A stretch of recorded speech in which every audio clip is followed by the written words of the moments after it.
Very good morning to you. If you're just joining us, let's quickly give you the markets update. The JSE expected to benefit from some positive sentiment globally this morning, with investors welcoming signs that COVID-19 lockdowns in China are coming to an end. Bianca Botes is the Executive Director at Citadel Global, joining us now for a sense of how the markets are faring in early trade. Bianca, good morning to you. So let's start with the Rand.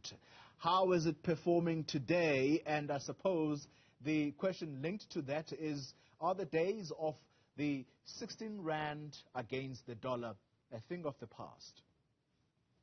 Good morning to you and the viewers at home. While I don't believe that the days of 16 Rand are behind us, for the time being the Rand is benefiting from better risk appetite globally and really taking advantage of the softer dollar on the back of the recently released FOMC minutes. Should the favourable environment remain, we are expecting the Rand to start making a play for the 1530 mark, so really creating an opportunity for South Africans who are looking to purchase foreign currency to really get in there and get their hands on some dollars. However, we do anticipate the Rand to start weakening again towards the end of the year. Let's talk commodities. The gold prices firming in choppy trading on Monday. What sentiment is influencing these moves? Just like the Rand, the gold is really taking advantage of a weaker dollar at the moment. Gold is making its way towards its highest level in just over 3 weeks. Unfortunately, we did see some gains being capped during the Asian trading session this morning as a lot of investors moved into riskier-based assets. We are expecting the gold price to remain largely stable and range-bound over the next 2 days, attributed to the US public holidays.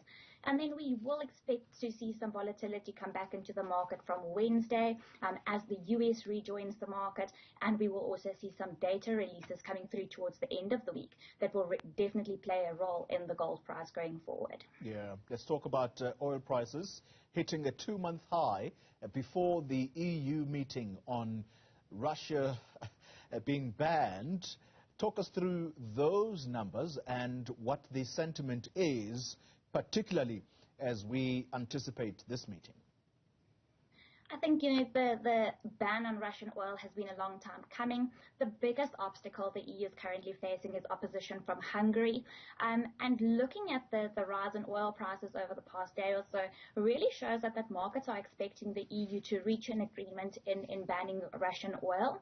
However, if we want to see an increase in oil prices from these levels, it will really need to be a complete ban on all Russian oil imports. It can't be a partial ban or really a softer approach to Russia because it's been largely priced into the market.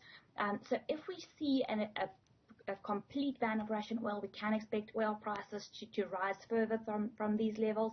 And markets are definitely expecting that we will reach a decision on that oil ban today and tomorrow during the EU meetings. Yeah, let's bring things closer to home. The National Treasury and the Department of Mineral Resources and Energy over the weekend discussing the options, or at least intimating that there are going to be discussions regarding fuel prices, how these can be regulated. Are there things that can be done, or are we going to be at the mercy of these global trends? I mean, I noted, for example, the Finance Minister, Enoch Godongwana, being quoted as saying something has got to be done. I think this was on the Business Day newspaper today. So I think there's a lot of pressure on South African consumers looking at food inflation as well as rising transport costs on the back of fuel prices. And while we are at the mercy of global trends with factors such as the depreciation in the Rand as well as a rise in oil prices really impacting on our local fuel prices, a large portion of local fuel prices are also made up from taxes and levies. And I think the first step will be for government to actually look at how they can potentially mitigate some of those taxes and levies that the South African consumer are currently paying on fuel prices. I think the only concern really there for Treasury will be how do they actually make up that gap in the fiscus then. So they will actually have to go and look for that lack of revenue somewhere else. And in the fullness of time, the South African consumer will actually pick up that bill once again. But I think for the time being, that will really be the easiest and quickest way for them to make a dent in fuel prices. And then when we start looking at regulations, they can start looking at how can we fix the fuel price. But once again, if our inputs are determined by currency as well as by oil price fluctuations, someone's going to have to kind of foot the bill. Should we peg it at a certain price, and should there be a subsidy based on it then? So really an interesting discussion for the Treasury Department to have, given the fact that the South African fiscus is under strain. So I think, we will really have to see how can we mitigate and balance, giving away some of the tax money on the one side, and then also making sure that we can actually sustain our budgetary obligations on the other side. Yeah, South Africans under immense pressure financially. Let's leave that there.